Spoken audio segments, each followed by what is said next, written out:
Hello there. Welcome back to the British Food History Podcast. I am your host, Dr. Neil Buttery, food historian and chef. Today I am speaking with Adam Crymble and Rachel Rich about a very exciting piece of research looking at the complexities of feeding the royal households of King George III and his eldest son, George, who was Prince Regent whilst George III was suffering for his so-called madness, and eventually succeeded him as George IV. The focus of this research is the ledgers that still exist from their royal homes, listing the ingredients ordered, foods that were prepared, and the people who ate them. Over 40,000 dishes were counted. But before we begin, remember that Season 10 of the podcast is sponsored by Netherton Foundry. Netherton Foundry are producers of top-quality British-made cookery equipment. Nestled in rural South Shropshire, Netherton Foundry, headed by Neil and Sue Curry, take inspiration from the local ironmasters of the 18th and 19th centuries to craft traditional cookware from iron, oak and copper using non-toxic materials. Their cookware is built to last, whether it be their famous prospector pans, one of which I am a proud owner, their crumpet rings, or their impressive range of outdoor cookware. Netherton Foundry ships to several countries outside of the UK, including the USA and Canada, so why not visit their website, netherton-foundry.co.uk, to find out more about their amazing products, approved not just by me, but by folks such as Tom Parker Bowles, Diana Henry, and Nigella Lawson. Okay, let's get cracking. I am talking with Adam Crymble and Rachel Rich. Adam is co-director of the UCL Centre of Digital Humanities, and Rachel researches the history of food in modern Europe at Leeds Beckett University. They have analysed the ledgers from two royal palaces, George III's Kew Palace and the Prince Regent's Carlton House, with two other food historians, Sarah Fox and Lisa Smith. And they have assimilated all of this data to produce a book called The King's Dinner: Family, Nation and Identity on the British Table, 1760 to 1820. The King's Dinner is about what it meant to be British at the end of the 18th century. I'm reading from the UCL Press website here, by the way. Drawing on the vast kitchen ledgers of two royal households, made newly available to research through digitisation, the authors studied the role and influence of food in understanding British identity. Analysing trade routes, migration, agricultural changes, recipes and flavours, they argue that Britishness was more complex and more multicultural than previously recognised. The book is available from, well, wherever you buy your books, but it is also available as an open access free PDF. So is the data that they used in their analyses. We discuss this in the episode, but there are links in the show notes, so please do check those out. We talk about the different characters of the two Georges and how these were expressed in the foods they ate, Georgian food identity, the concept of oeconomy, the exotic food cultures not appearing on royal dinner tables, French cuisine, and the famous French chef Carême's tenure in the Prince Regent's kitchens, as well as their fruit and veg suppliers, one of whom was called Savage Bear, amongst many other things. Those listening to the Secret Podcast get some bonus material where we discuss the upper servants' really quite fancy foods, the huge amounts of meat consumed, and the politics of wine. I'll be back at the end, but now please enjoy Feeding the Georgian Kings with Adam Crymble and Rachel Rich. Welcome to the podcast, Adam and Rachel. You're very welcome. It's very nice to meet you both. Hi, Neil. It's super nice to meet you, and we're excited to be here. Thanks very much for having us. Now, before we start to talk about, well, it's a fascinating project and a fascinating book that's come out of it, looking at the royal household of Georges the third and fourth. Could you just tell us a little bit about how this project came about? Well, I was at Kew Palace back in 2012, and they had this wonderful exhibit, including this ledger, which was open in the dining room. And I was just there as a tourist, and I just thought, wow, you can see what everybody ate day after day. And I'm the type of person who kind of really likes to look for patterns and things. So I just thought the potential for this, for understanding the way a whole household works, is just incredible. So I went looking for people who could work with me on it, and we put together a team: Rachel, also Lisa Smith, and Sarah Fox. So the four of us spent several years kind of working through this, looking for patterns and trying to understand how food could tell us about who these people were and what they thought of themselves and how they fit in the world.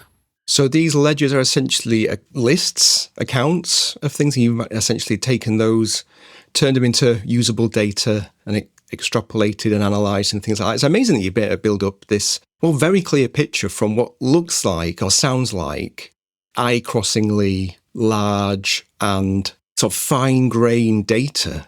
And it took a little while to figure out how that could be done. So I remember sort of at the start of the project, when Adam and I were still getting to know each other and working on this, I wrote a blog post for the Recipes Project. And it's called something like, "What can you do with a list?" And it was sort of me puzzling out, like, we have this data, and Adam had seen its potential really from the start. But at the same time, from a kind of food historian perspective, where I was used to kind of going into a lot of detail, maybe on sort of more contained sources, it felt confusing. Like, what do you do with a list? That was one of the kind of philosophical questions, I guess, that we started with. Well, we won't talk about this jiggery-pokery that you used, whatever witchcraft you used to be able to assimilate and analyse this data. But the way you've managed to distill is very complex interactions between different members of the household or different members of the royal family is really impressive. Thank you. Yeah, I mean, the sources they're very much lists, and really they're accounting documents. So they were created in the first place so that the household could keep track of expenditure. So it's literally who was going to eat. So the king, and then just a list of all the dishes he was going to be served on a given day. We've got the same for all the servants. So they are really quite boring materials to look at because they're for accounting. But we were interested in how we could tell the story of broader diets, and data visualization is an area that I'm quite interested in. So we tried quite hard to visually tell that story, as well as having a more traditional historical narrative to it. Well, we should say it's all been assimilated into a book called The King's Dinner. Yeah, we're very excited about the book coming out. It was a labor of love, but also of actual labor. Blood, sweat and tears. When people see the book also, I think it's a really good example of the ways in which food history has to always be interdisciplinary, I guess, to use a more academic term. So I'm really a food historian. I always have been. That was my PhD. That's been my whole career. Adam obviously comes from a kind of different background. So as a historian, he's looking at like migration as a principal subject, but he's also this, as you said, wizard or magic maker when it comes to kind of the data analysis. And then Lisa Smith and Sarah Fox are both early modern historians of things related to food, but also to medicine and the body. In order to make sense of these lists and make them tell a story about what British dining looked like in this period of its history, we needed all those different points of view. I don't think one person could come at this list and manage to extract from it the amount of information we have about all aspects of British dining, because I think it's worth saying that the book is not just about the royal tables. It's really about what it tasted like to be British in the 18th century, or that's how I think of it. No, that comes across very clear. It's not just one of those things where you're writing about a royal family, a couple of individuals in isolation. You're thinking about it in a much wider context. In fact, going on from that thought, Adam, let's just give people some context about this, about 18th century people and food and society. What were the food and foodways like in the latter half of the 18th century? Because there's been a great deal, there's been a great deal changing in the past century, the approaching century, and at the time. What kind of stuff's going on? So I think what we're seeing is a couple of things at the same time. There's a lot of domestic production. Rachel, I'm sure you can touch on that a bit more, but we were also interested in looking at kind of the wider pathways of food coming in from what will later be known as the British Empire, but really at this time is just early forays into getting involved in overseas territories in lots of ways. So we've got lots of ingredients coming in, although they've been coming in for centuries, and that's creating new opportunities of things that can be eaten. But we're also seeing a lot of domestic or European plants and animals being used as well. So I think because British food became so sort of local and maligned after the Second World War, there's this feeling British people have a little bit, I think, of food insecurity. Food insecurity means something different, but lack of self-esteem when it comes to the national cuisine. But actually, if we're looking at the food supply chains of the period we're looking at, so from the late 18th into the very early 19th century, this is exciting food. This is really rich food. It's food that's coming from all over the world. It's food that situates Britain as a powerful nation in Europe and in the wider world in terms of trade networks, in terms of access to the best ingredients. But it's also a food of great social inequality, right? So we've looked at what's going on in these royal households and just the absolute availability of, you can eat asparagus in winter if you're the king. But then we've compared that obviously to diets across the country and up and down the kind of social levels. And so it just really shows that food is one of the most powerful ways, I think, of tracking those social hierarchies. And there's lots of foods being grown domestically. There's a strong French influence. Of course, that's been ebbing and flowing already for the previous sort of 150 years. There's the East India Company and there's all the New World production. What's going on with British food identity? Do people have an idea of what British / English food is, and are they feeling threatened, or are they really allowing all this new flood of food culture? Are they letting it in with open arms? Neil, I would say the answer to that is absolutely both of the things you've just suggested, and often the same people both, if that makes sense. So I think what there is there's this incredible ambivalence. And so, for example, in our book, in the chapter on French influences on British diets, like of all the influences on what the British eat, the French influence is the most significant by far. So that chapter almost like it wrote itself. So many people have explored this. It's so well documented. And so obviously that is hugely welcome by British people into their diet.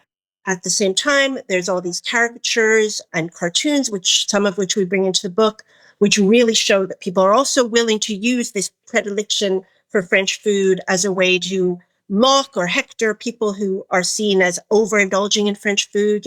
Jane Austen, for example, in her fiction, will use the idea of a character eating French food. It's like you can have one sentence about someone liking French food in the 18th century, and everyone knows that guy is greedy and he's not to be trusted. So, it works in both ways. It's desirable and it's suspicious.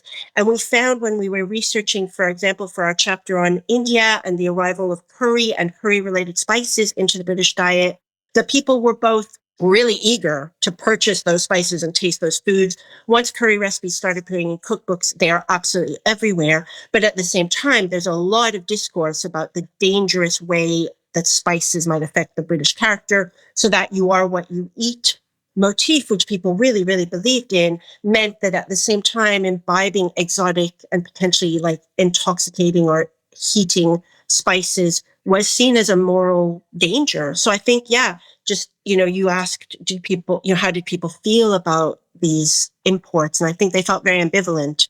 Fair enough. Looking at our monarchs then, who and their households, George III, George IV, let's just give people a bit of a primer, because they might not be too familiar with their Georgian kings. They often get conflated with there being 4 in a row. How do their characters differ? Because they're very different men, aren't they? I think that's fair to say.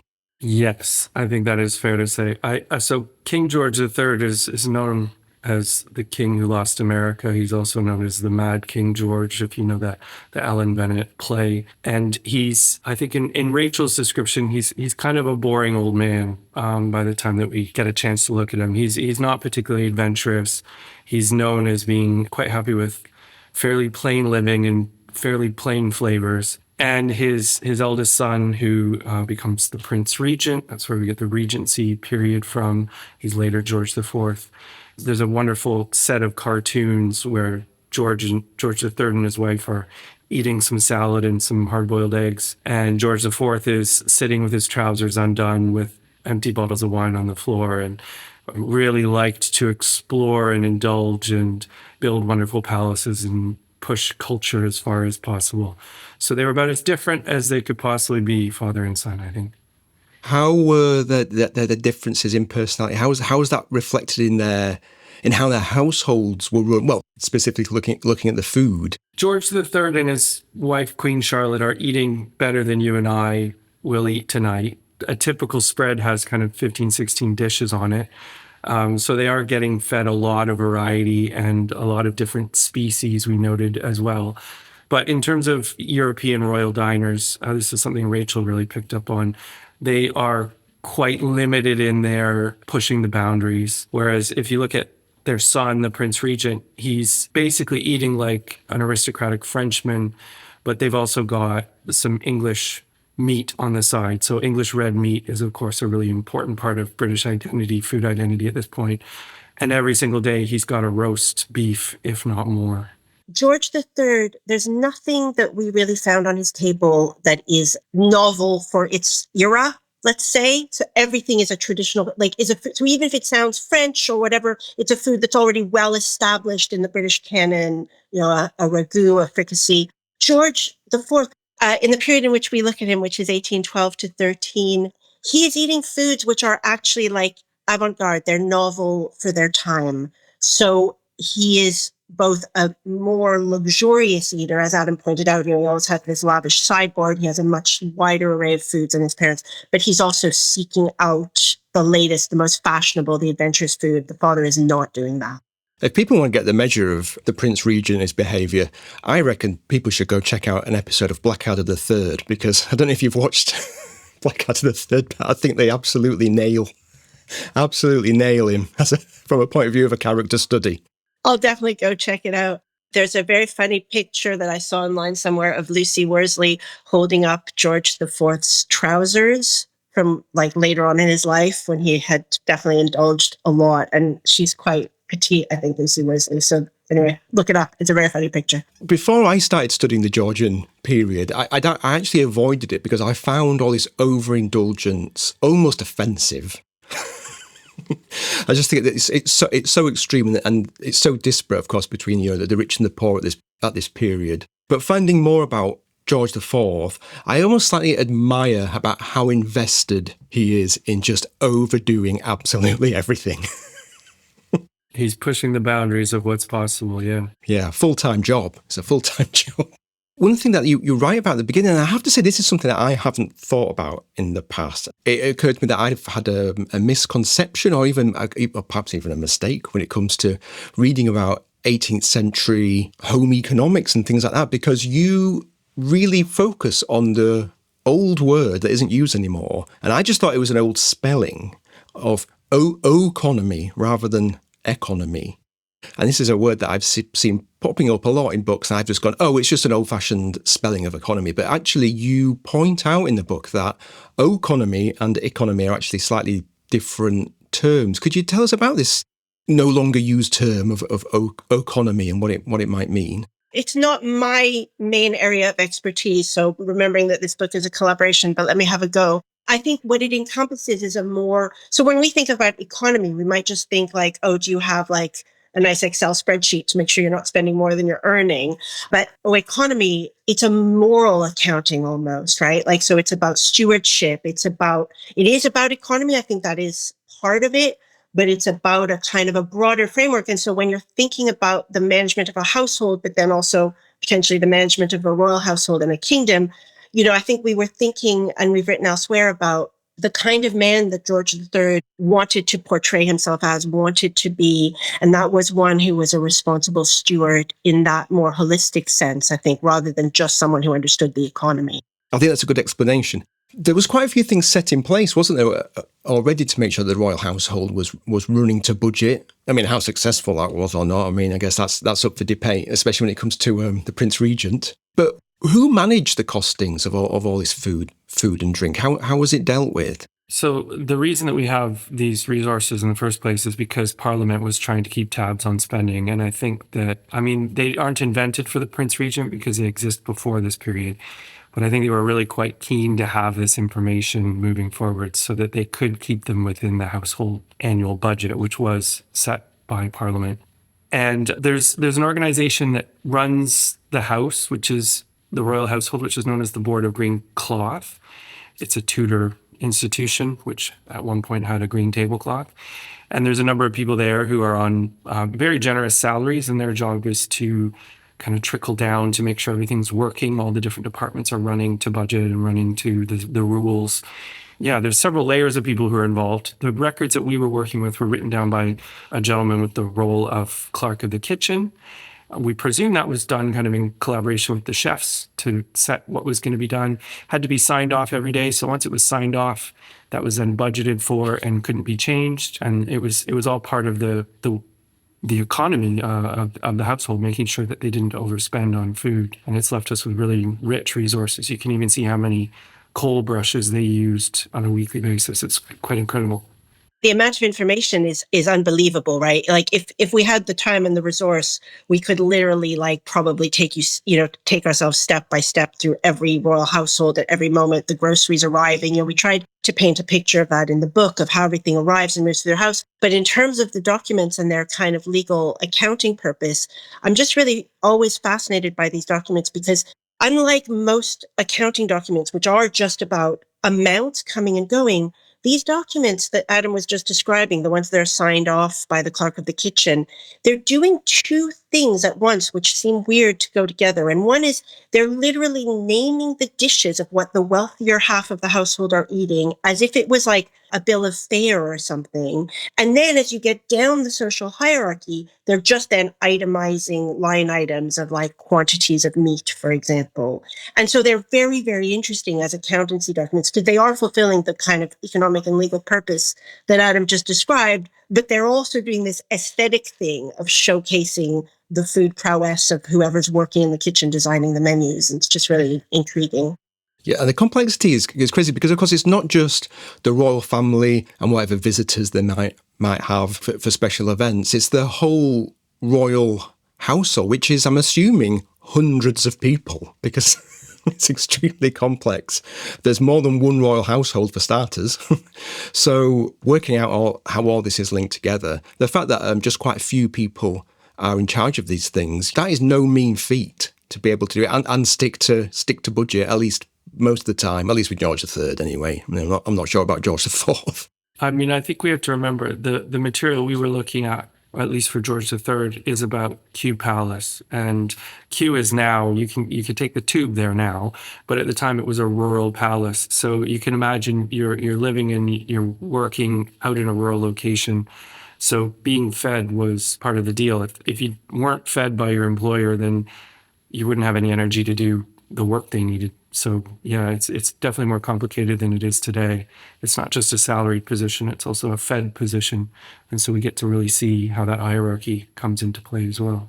The way people were dining at the time was service à la française, where you've got all your dishes on the table and you can sort of eat whatever you like. And there's two to four courses, depending on how fancy the meal might be. Is that sort of dining good for home economy? I always imagine there's to be a lot of wastage with kind of service à la française because it's always so splendid. When we moved to Russian service and everything's coming out on separate little plated up bits of porcelain, I imagine people polish that off and there's not much waste. Was service à la française pretty wasteful, do you think?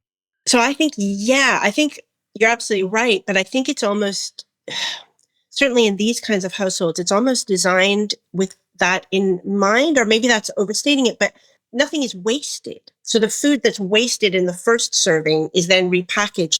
So there's someone, I can't remember the name, but there's someone in the household who is designated as the person who can take home dishes that haven't been touched yet from the table, which means that other people are taking home the partially eaten dish. Nothing is wasted, right? So it's wasteful in that it's very lavish presentation of a meal, but the food itself is then, it's almost like you'd call it a trickle-down economy, I guess, of leftovers. So all the food is eventually eaten by someone else in the hierarchy.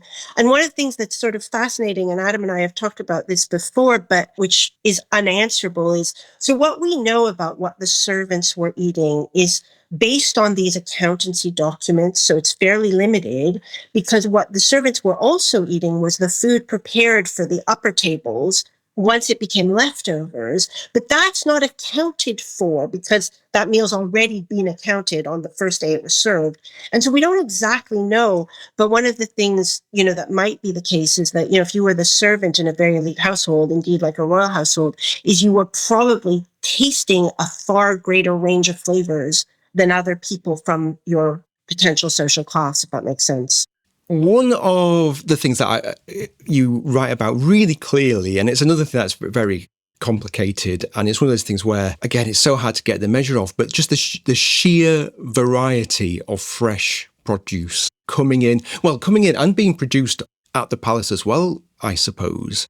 Let's start with fruit and veg. Where were fruit and veg generally sourced? How were people getting hold of those? Like you say, Adam, Kew Palace is out in the countryside. So you can't just walk up to a market garden in London and get your haul. So how are they getting hold of their fruit and veg?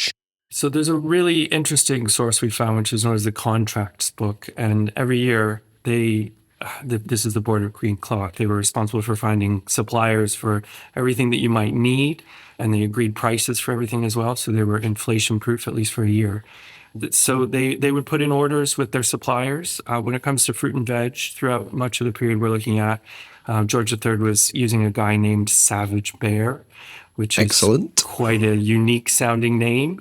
And we traced him. He was operating out of Neat House Gardens, which is kind of in Chelsea, Pimlico region. It used to be a market garden in London before it became fancy houses. So a lot of it was being shipped into order based on what was being requested. I think we also found some evidence of them doing some local gardening, which wouldn't necessarily come into those accounting books because they weren't paying for it. For example, we find a few fruit tarts, which are described as having found fruit. And we think that means that somebody went and gathered it probably from the garden and turned it into a tart or a pie. But yeah, it's quite a network, and it's all very locked down from a contract perspective to make sure good value and high quality and how everything works is known to everybody. Is this the time of royal warrants and things like that, the first royal warrants? It's hard to say. They're definitely advertising, though. I mean, if you're a supplier to the king or to the prince, that's something that you are advertising to your other customers as, I think, a mark of the quality of whatever it is you supply. Yeah, you're going to have that on your business card, aren't you, for sure?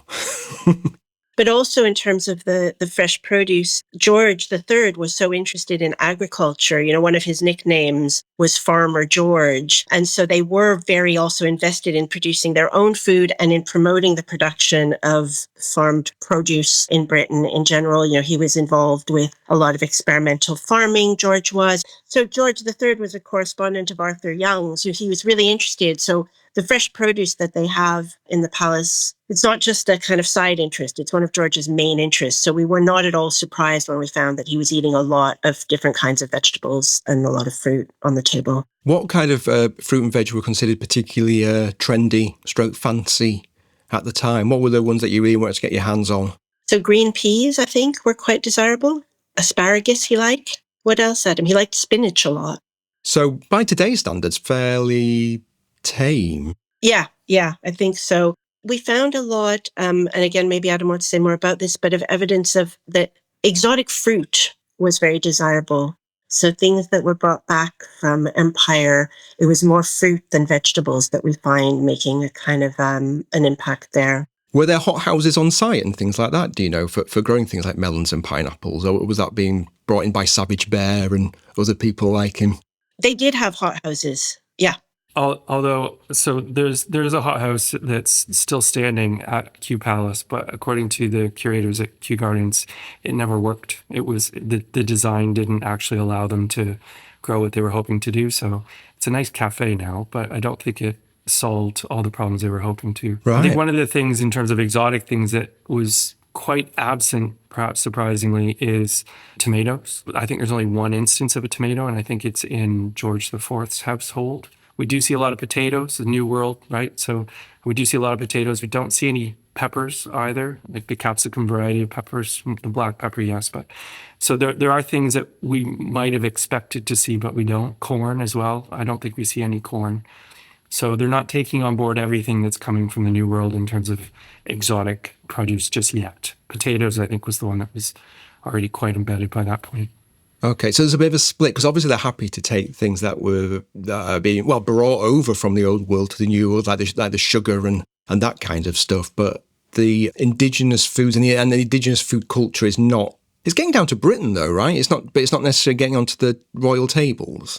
Yeah, where that is most evident for us is in the chapter we wrote about influences from the Indian subcontinent, where, we know, and it's clear in sort of literary fiction, it's clear in the restaurant trade and everything, that like the concept of the curry had made very big inroads already into Britain, even by the late 18th century. Hannah Glass publishes the first curry recipe in English in 1747, so that's pretty early on, but it doesn't make any real, like, we can't see any evidence of that having an impact on George III or his wife Charlotte's diet at all, really.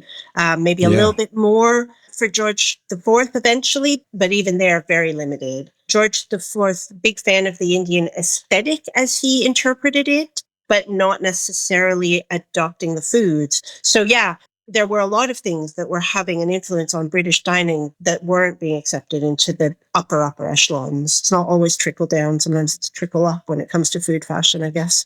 You identified a few female suppliers, which I was actually quite surprised. I mean, I knew they existed, of course, because I've looked at Manchester quite a lot in the 18th century. So I know they existed. But when it gets to the level of royalty, I assumed that, well, that's not a woman's place. That was my assumptions of 18th century ways of thinking. But yeah, there was I mean, there wasn't loads and loads, but there was a good handful. I think there was a good proportion of them, actually, and not necessarily in industries that you might expect women to be operating. So, for example, in the 1780s, we've got 2 of the 4 butchers that were supplying the household are women. A woman named Sarah Brotherton, another named Elizabeth Nutton. Same for fish supply as well. 1 out of 3. So Elizabeth Marshfield. I mean, it's possible that these are family businesses that have passed on to a woman, maybe when the husband passes away, for example, and they just continue on. But we don't know. We didn't dive into that deeply enough to know. But we did notice for sure a lot of women running businesses, not necessarily in the stereotypical female ones, but also in the stereotypical female ones. So laundry, for example, is run by a woman. We've talked a little bit about outside influences, a little bit from India and from North America. But yeah, the big one is France. And looking at the Prince Regent in particular, of course, he's employed Carême for a short amount of time. We maybe need to have a little look at him because he's very important when it comes to the story of food culture in Britain, isn't he? Yeah, and I think it was probably quite a coup on the part of the Prince Regent to manage to get Carême over to this country. Carême was hugely influential across Europe. I mean, he was a celebrity chef, but probably like even on a bigger scale than someone like Jamie Oliver in terms of influence. So like hugely important. He kind of, I guess, invented the way of making sauces which feed into French cuisine in a way that then has had an influence over, 2 centuries or more of French dining, but also that French dining is disseminated all over the world, so Britain is probably because it's one of France's closest neighbors, it's one of the most obvious places. The British had always, not always, but for a long time had an appetite for French food anyway, at least, for a couple of centuries before Carême got here. But I think because he was such a pioneer in defining what French food would become for the 19th century, the fact that he did spend a year making that food in one of the top houses in Britain is really important for the story of British cuisine and the way that influence spreads. Carême is interesting when he writes about his time in Britain. He didn't love it. He was very homesick while he was here. He didn't love the way that the kitchens were run in George IV's household, so he had some misgivings. He did love that, it was a very high-tech kitchen for its time, both at Carlton House in London, but especially at the Brighton home, Brighton Palace, very, very high-tech kitchen. So I think he was very pleased to get to cook there and use some of that technology. But also, I guess, to keep Carême in his place a little bit, he was only one of many, many French chefs to work within those kitchens and to work, in general in British households. So he's hugely important, but also, he's part of a much wider trend. I feel like in the years before Carême, there was the war between English and French cuisine. The old, simple cooking of England, roast beef, pudding. That's about it. Bit of gravy, maybe. And yes, there was the hoity-toity French stuff. It was overly lavish. Going back to Hannah Glass, she really takes quite a few paragraphs in her book to really lampoon French chefs, French boobies, as she calls them. But I feel like when Carême came in, he just managed to actually fully pin French cuisine as 100% part of English cuisine now, at least for those who could afford it anyway. I think that's right. I think the war is important. The Napoleonic Wars, I think it's really important that French food becomes, rhetorically at least, the food of the enemy. And so there has to be a certain amount of sort of public posturing about not eating the food of the enemy. Adam found a lot of interesting evidence about the wine that was being shipped in versus not shipped in. I think that's really suggestive. But I think what's also true is, so Hannah Glass, who you just mentioned, spends a lot of time telling you why you shouldn't be cooking French food and then gives you a bunch of French recipes. So it comes back to that ambivalence we spoke about earlier. They want the food. They want the taste. They want to be able to say, oh, I'm not that kind of indulgent person eating the French food. And then I think you're right that once Carême arrives, first of all, he's reinventing French food almost on a more significant scale in terms of French national identity and then what that means elsewhere. But he also he has things like he'll talk about French food in Russia, French food in England. He is sort of starting to kind of imagine a world where French food exists in France and then exists in modified ways in other countries that it's exported to.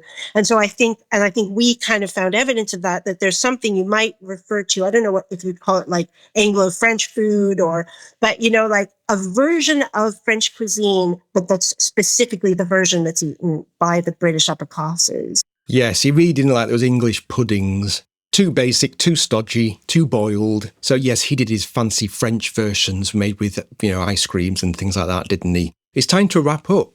We've only scraped the surface of the book, really. You managed to cover so many different things, so much detail. How can folk find out about the book and when is it going to be published? The book will be out officially on the 11th of June. It's published by UCL University Press on an open access license. So you can buy the book, but if you want to read it as a PDF, it will be downloadable for free from the UCL University Press website. How come you've done an open access book? Because that doesn't happen very often. We wanted people to read it, and I think we were excited about the idea that people could gain access to the knowledge that we were building.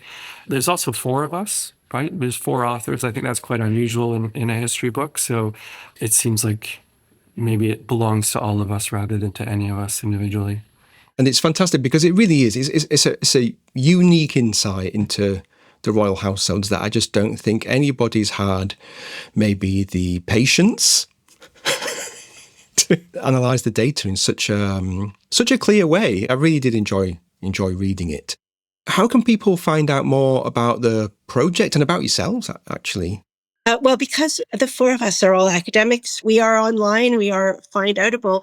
But more importantly, in terms of the project, all the data that we produced is available to download for free. The original materials that we used to do our analyses are available for download for free. If anybody wants to explore, do their own research, or just have a look at what these households were eating. We published it as a data set, which is fully transcribed with lots of extra information that hopefully lets you do what you want to find out. And it's called 3,000 Dishes on a Georgian Table. And it's for free download on zenodo.org. Fantastic. I shall leave that in the show notes for people so they can check it out. Are there any other books, by the way, or projects that you are doing together or separately that people might want to know about? Any hot news? Well, hot news, but very early hot news, is that Adam and I are thinking about a potential sequel. We're really interested to move forward into Queen Victoria's era, we've been informed by the archivists at Windsor that there are about 30 volumes of menu ledgers. Whoa. Yeah. Obviously, we won't probably get through all of them. Early days, we're just at the discussion stage, but we're pretty excited to find out whether by the time you jump forward into the 19th century, there are more or different kinds of international influences coming in to shape what the British ate. Well, that's going to be fascinating because, of course, by this point, Victoria's the Empress of India. And, of course, we were talking about Indian food not really getting onto the royal tables. But by the time you get to the Victorian period, it's a very different picture. So that's going to be really fascinating. Yeah, fingers crossed we can get it done. Although 30 volumes, if I speak to you about that book, you'll just be shadows of your former selves. Well, thank you very much again for joining me on the podcast. It's been a pleasure. Thank you so much. It's been great. Thank you very much, Adam and Rachel. There are plenty of links in the show notes, as per usual, to the website where you can find out more about the book and get it as an open access PDF. And there's a link to the data if you want to check out what Adam and Rachel were working with. There are also Adam and Rachel's social media handles, Rachel's essay on the recipes project that she mentioned, and a clip of Hugh Laurie playing the Prince Regent in Blackadder III, in case you've never seen that before, because it's an amazing thing to behold. There's also a list of pertinent podcast episodes: Eating Out in Georgian London with Peter Ross, 18th Century Dining with Ivan Day, 18th Century Tavern Cooking with Mark Meltonville, and if you want to know more about the history of Indian food in Britain, there's The Philosophy of Curry with Sujal Sukadwala.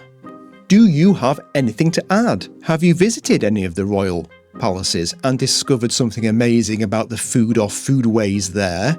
Or perhaps you've cooked from some Georgian cookery books. I'd like to know about it, please, for the traditional end-of-season post-bag edition.